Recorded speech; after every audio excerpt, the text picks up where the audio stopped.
I wanted to bring some clarity on what the mind is, or how I view the mind. Billion people, probably billions of definitions. And here's one idea that has been really useful for me. And first thing I want to start off is by sharing one of my favorite meditation practices. And what I would do in this meditation practice is I will close my eyes and just notice what I'm seeing. So right now I see blackness in my eyes. I see white coming in even though my eyelids are closed. I just thought of me. I saw a picture of me in it. I'm staying connected to the visual field of what's arising in my mind.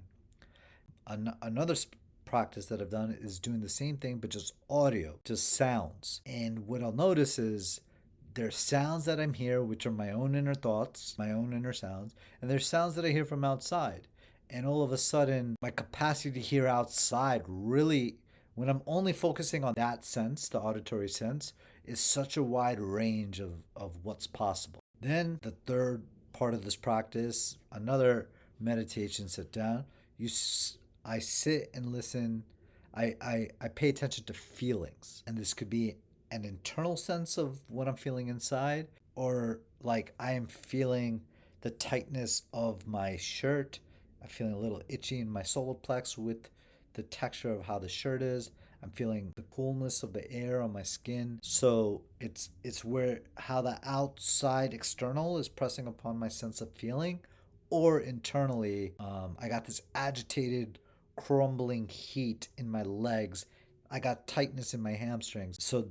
Those are like the two levels of category of feeling. You can break down all of your senses like that in a very compartmentalized way. And once you realize that your mind is constantly creating these inner sensory experiences on all five senses pretty much nonstop throughout. To me, that is what human existence is. It's just constantly arising, this reoccurring thing. I would argue that most of the time, for most suffering that people are encountering, if it's not an immediate danger, most people are responding and reacting to these inner mind creations, these inner arisings of inner visual things, inner words, inner sounds, inner feelings. And these inner experiences of the mind, they create emotions, they create pretty much your whole future.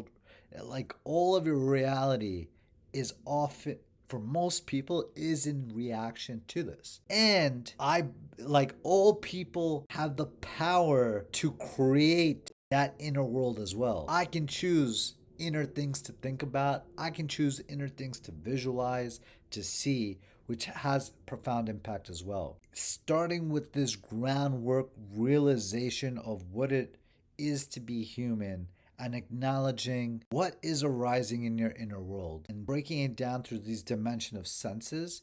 All of this I call the mind, gives you an opportunity to look at what is your mind creating, how are you reacting to it, and then opens the door of possibility of like asking if I want, like, what do I want my mind to be creating? Well, and changing the maps of experience, changing your mind is the foundation of changing your relationship to from joy to pain to suffering. So here's an idea to sit with. And it's kind of abstract, but it's really practical of the science of the inner world to me. And when coaching, I always am with that and using that as a groundwork of being in touch with what is the arising inner experience that's creating the suffering for anybody I'm with or myself.